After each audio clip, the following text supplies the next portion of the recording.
وزیر خزانہ شوکت ترین اسلام آباد میں پریس کانفرنس کر رہے ہیں۔ سب سے بڑا چیلنج تو ان کا کرنٹ اکاؤنٹ ڈیفیسٹ ہی تھا، تو اس کے بعد ان کو کوشش تو انہوں نے بڑی کی اپنے دوستوں سے، سعودی عربیہ وغیرہ سے کچھ پیسے وغیرہ لینے کی، لیکن جس کو کہتے ہیں نا آسک اتنا بڑا تھا، $20 بلین کا گیپ، پھر اس کے بیچ میں ڈیٹ پیمنٹس وہ بھی کرنی تھی، تو ان کو آئی ایم ایف کے پاس جانا پڑا۔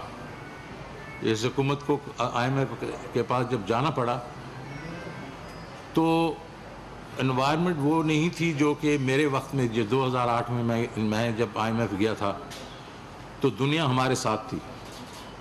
فائٹ آن ٹیرر کی وجہ سے ہمیں جو کنڈیشنز لگائی گئیں وہ انہوں نے کنڈیشن نہیں لگائی، وہ بلکہ انہوں نے ہمارے سے پوچھا کہ آپ کیا کر سکتے ہیں، تو وہ انوائرمنٹ فرینڈلی انوائرمنٹ کو میں کہہ سکتا ہوں۔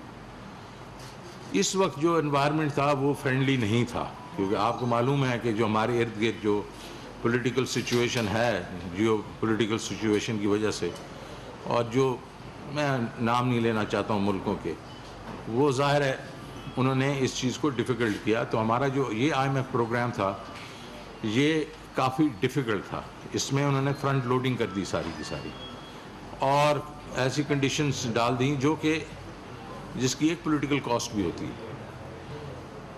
لیکن آئی تھنک اس حکومت نے وہ جو سخت کنڈیشنز تھیں اس کو بھی، اس کے ہوتے ہوئے بھی وہ فالو کیا اور اسٹیبلٹی کی طرف لے کے چلے گئے۔ کرنٹ اکاؤنٹ اسٹیبلٹی ہو گئی تو اس کے بعد ظاہر ہے کہ گروتھ کی طرف انہوں نے جانا تھا، لیکن پھر آپ کا کووڈ ہو گیا۔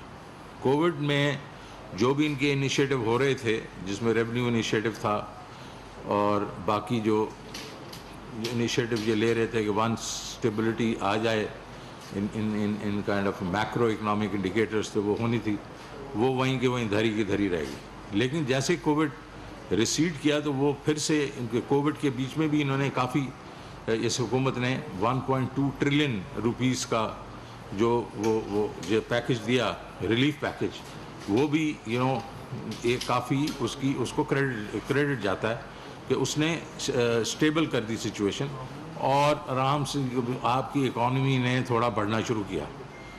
اب وہ ابھی اس کے ثمرات ابھی آنا ہی شروع ہوئے ہیں، جس کے بیچ میں آپ کی لارج اسکیل مینوفیکچرنگ ہے وہ صحیح بڑھ رہی ہے، آپ کی کراپس سوائے کاٹن کے باقی کراپس اچھی ہیں، اور ریمیٹنسز ہماری جو ہیں وہ ماشاءاللہ ایک قسم ریکارڈ ریمیٹنسز آ رہی ہیں، تو وہ ابھی ہوا ہی تھا۔ اور ہمارے ریونیوز جو میں آپ کو شیئر کرنا چاہتا ہوں، کہ جس میں یہ میرے ساتھ بیٹھے ہوئے ہیں اپنا ڈاکٹر وقار صاحب، کہ مارچ کے بیچ میں 46% جو ہے گرو کیا ریونیو نے پچھلے سال سے۔ پچھلے سال میں نیگیٹو گروتھ تھی 6% ورسز ایئر بیفور، تو اس کا مطلب نیٹ بیسس پہ 40% جو ہے انہوں نے گرو کیا ورسز 18-19۔ اس اپریل میں، پچھلے مہینے میں 20 تاریخ تک جو گروتھ تھی وہ 92% تھی، 92% ورسز اپریل آف 2020۔ تو بڑی ہم خوش ہو رہے تھے کہ یار یہ تو بڑی اچھی بات ہے، اور 16% نیگیٹو گروتھ تھی پچھلے سال، اس کو نکال بھی دیں تو you are talking about around 74% growth. لیکن آخری 10 دن میں پھر سے یہ کووڈ جو 3 آیا، لاک ڈاؤن شروع ہو گئے، تو وہ سلائیڈ ہو کے 92% سے وہ اینڈ ہوا 57% پہ۔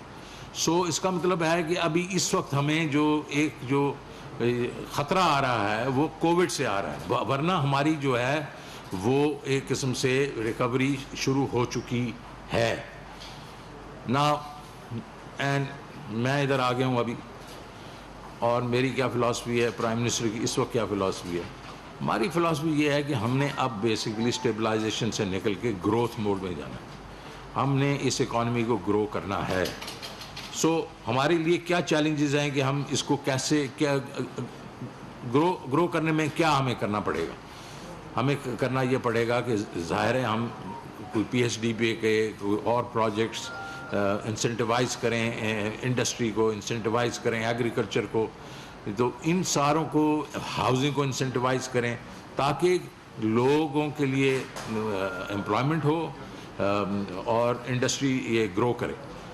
اور اس کے بیچ میں سب سے بڑا جو ایک ہمارے لیے ایلیمنٹ آتا ہے وہ ہے کہ حکومت کے پاس ایک ریونیو انویلپ کتنا بڑا ہے. تو وہ جیسے میں نے آپ کو بتایا کہ وہ بڑا اچھا گرو کر رہا تھا، لیکن ابھی ہماری تو یہ امید ہوگی کہ یہ جو ہائٹس ہے اپنا کووڈ-3 کا یہ تھوڑا ہو اور پھر سے ہم واپس اپنی ریل پٹڑی پہ چڑھ جائیں. تو پہلا ہمارا یہ ہوگا کہ ہم بیسیکلی ہم نے اس کو ریونیو کا انویلپ بڑا کرنا ہے اور پھر اس کے بعد ہم نے باقی چیزوں کو پش کرنا ہے. نا ہم نے ایک چیز اور شروع کی ابھی، اور وہ یہ ہے کہ ہم نے اس ملک میں 70 کی دہائی سے جو شروع کی 70 جس کو آپ پلاننگ کمیشن کا، اس وقت ہم پلاننگ کرتے ہوتے تھے، ہم اکانومی کی پلاننگ کرتے ہوتے، اور ہماری جو اکانومی تھی was one of the top economies in Asia. ہم لوگ 1968 میں وی ور دی 4th largest economy in Asia, Japan, China, India, Pakistan. اور اب ہم جا کے کہیں، اور اس وقت ساؤتھ کوریا جو تھا وہ بیسکلی کچھ 8ویں نمبر پہ 7ویں نمبر پہ تھا، لیکن انہوں نے وہی جو ہمارے سے پلان لے کے گئے وہ اس کو کرتے رہے اور ہم نے اس کو چھوڑ دیا تھا. اس دفعہ ہم نے ابھی EAC کے تحت ہم نے کوئی 12 گروپس بنائے ہیں، اور وہ 12 گروپس کے بیچ میں ہم بیسکلی ابھی پلاننگ کریں short, medium and long term. اور وہ کون سے ایریاز ہیں وہ میں ابھی بتا سکتا ہوں آپ کو کہ اس کے اوپر ہم نے ایک پوری کمپریہنسو پلان بنانے ہیں انہی منسٹریز کے، انہی لوگوں کے جنہوں نے اس کو امپلیمنٹ کرنا ہے، اور تاکہ پھر ہم ان کی اکاؤنٹیبلٹی بھی کر سکیں. اس کے بیچ میں پرائس اسٹیبلٹی ہے نمبر 1. ہم نے جو پرائسز ہے ہماری وہ بالکل ہے، اور بہت ہی ہماری انفلیشن جو ہے وہ نیچے نہیں آ رہی. تو ہم نے دیکھا ہے کہ اس کی وجہ کیا ہے، اور اس میں آپ کو میں صرف بتانا چاہتا ہوں کہ میں نے جو انیشل میں نے آ کے یہاں دیکھا ہے کہ جو ہم بیسکلی توجہ ہی نہیں دے رہے کہ جو فارمر سے ریٹیل تک جو پرائس ہے وہ کیوں اتنی زیادہ ہے. اس کا مطلب میں جس طرح آپ کو ایک دے دیتا ہوں، اب میرے خیال ٹی وی پہ کسی نے چلایا بھی ہے کہ پیاز جو ہے وہ ایک بعد میں 3 روپے پہ فارمر سے ملتا ہے اور 35 روپے پہ جا کے ریٹیل میں بکتا ہے. کیوں؟ Why is it that there is such a wide, a kind of a margin for the middleman? ساری چیزیں جو ہیں اس کے اوپر ہم نے بیٹھ کے ابھی وہ توجہ دینا شروع کی ہے، اور اس کو ہم دیکھیں گے کہ انوویٹیولی ہم ان چیزوں کو کیسے اس کو ریڈیوس کریں، بیکاز دس از ہورینڈس نا. چلیں یہ تو ایک میں تو 1000% یا جو بھی ہے، لیکن باقی ایوریج پہ 35, 50, 60% کی جو ہے وہ بیسکلی مڈل مین کا مارجن ہے. This should not happen. So I think the price stability is one of our key, kind of focus, because Prime Minister and I think all of us want کہ ہمارا common man جو ہے اس کے لیے جو چیزیں ہیں، مہنگائی جو ہے یہ کم ہونی چاہیے، اسپیشلی ایوری ڈے یوز جو آئٹمز ہیں. پھر ہم نے جو باقی جو 10-11 میں اور بتا سکتا ہوں. Social protection is another one, کیونکہ اس وقت آپ دیکھیں ہمارے پاس کوئی سوشل سیکورٹی تو ہے ہی نہیں. سوشل پروٹیکشن جو ہے وہ ہم اس وقت صرف جو BISP کا جو دیتے ہیں تھوڑے پیسے، لیکن آئی تھنک اس نے ثانیہ نشتر نے بڑا اچھا کام کیا ہے احساس میں. تو ہم چاہ رہے ہیں کہ اس کو تھوڑا سا اور اس میں صحت بھی ڈال دیں، اس کے بیچ میں امپلائمنٹ بھی ڈال دیں، اس کے میں اسکل ڈیولپمنٹ بھی ڈال دیں. تو اس کو ہم نے اس کو ایکسپینڈ کرنا ہے.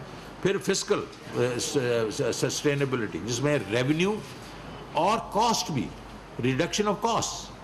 And I have to tell you that over a period of time، ابھی تو یہ تو حکومت 2-2.5 سال سے آئی ہے، بٹ میں جب NFC کر کے گیا تھا وہ اس میں یہ تھا کہ ڈیوالو ہو گئی تھی کئی منسٹریز، اور وہ جو تھیں وہ اپنا ان کے ایکسپینسز بھی ڈیوالو ہونے چاہیے تھے، لیکن وہی منسٹریز کو ڈفرینٹ نام دے کے اس کو بیسکلی 300% تو ان کے ایکسپینسز بڑھ گئے. تو ہم نے اس کو ریشنائز کرنا ہے. یہ دیر سپوز ٹو بی ہم نے 57.5% صوبوں کو اس لیے دیا تھا کہ بھائی وہ چیزیں وہ خود کریں، تعلیم ہے، اس میں صحت ہے وغیرہ، لا اینڈ آرڈر وغیرہ. تو یہ ہم نے ایکسپینس پہ بھی کام کرنا ہے، اور اس ایکسپینڈیچر جو ہے یہ this is equally important, but more important is revenue. اور ریونیو کے بیچ میں آپ کو یہ بتانا چاہتا ہوں کہ I believe and frankly this team believes کہ ہمارے FBR میں they have done a pretty good job as of now. But یہ بھی ماننا پڑے گا ہراسمنٹ ہے، کہ ہراسمنٹ ہے. ہمارے لوگ کیوں نہیں ٹیکس نیٹ میں آتے؟ وہ اس لیے نہیں آتے کہ ہراسمنٹ ہے ادھر. تو آپ دیکھیں گے اس بجٹ میں انشاءاللہ ہم کو ایسے پروگرامز لائیں گے جس میں ہراسمنٹ جو ہے اس کو کم کریں گے، بلکہ ایلیمنیٹ کر دیں گے، تاکہ یہ عام آدمی جو ہے یا کوئی جو جانا ٹیکس نیٹ میں آنا چاہتا ہے اس کو دقت نہیں ہونی چاہیے۔ پھر ہماری جو ہے اس میں انرجی اینڈ پاور ایک بہت بڑا گوریلا بیٹھا ہوا ہماری ٹیبل پہ، کیونکہ ہم نے یہ اتنے لگا دی ہیں کہ اس کی کیپیسٹی پیمنٹس ہی بڑھتی جا رہی ہیں، اور اتنی کیپیسٹی پیمنٹ بڑھ رہی ہے۔ اور وہ کہتے تھے کہ جناب لوگ کہتے ہیں، اور میں نے کسی کو کرٹیسائز نہیں کرنا، آج میں آپ کو بتا رہا ہوں this is not my policy, I am going to tell you ہم نے کیا کرنا ہے اور بہتری کیسے لانی ہے۔ لیکن کیپیسٹی پیمنٹ میں وہ ان کا خیال ہے کہ یہ ہماری گروتھ جو 5.5% تھی وہ بڑھتی رہتی تو شاید یہ ہمیں کیپیسٹی پیمنٹ دینے کی ضرورت نہ ہوتی۔ ہم نے یہ کیلکولیشن کی ہے کہ اگر ہماری اس وقت گروتھ 7.5% بھی ہوتی نا 7.25 میں، پھر بھی ہماری بہت بڑی کیپیسٹی، تو ہم نے اوور کیپیسٹی ایک کریٹ کر دیا، وہ کر دیے، اب اس کو ہمیں ڈیل کرنا پڑے گا۔ تو یہ ایک بہت بڑا ایریا ہے جس کو ہم نے اس کو دیکھنا ہے۔ جس طرح پہلے میں نے کہا ہماری 62 to 63% جو ہماری جو لوگ ہیں وہ رہتے ہیں اپنا رورل ایریاز میں ہیں، زراعت ان کا وہ پیشہ ہے، اور اس پہ ہمارا جو ہے ہم دیکھیں کہ ہم نے پچھلے 7-8 سال میں 10 سال میں ہمارا کیا پرفارمنس رہی ہے، فلیٹ ایپ سے فلیٹ، کبھی ایک سال تھوڑا سا بڑھتا ہے پھر نیچے آ جاتا ہے، پھر بڑھتا ہے پھر نیچے۔ اس کا مطلب ہم نے انڈر اسپینڈ کیا ہے ایگریکلچر میں، ہمیں ایگریکلچر کے اوپر پیسے خرچ کرنا پڑیں گے، پانی پہ کرنے، بیج پہ کرنے چڑھیں گے، فرٹیلائزر پہ کرنے، میکنائزیشن پہ کرنا پڑیں گے، کریڈٹ پہ کرنا پڑیں گے، مارکیٹنگ پہ کرنا پڑیں گے۔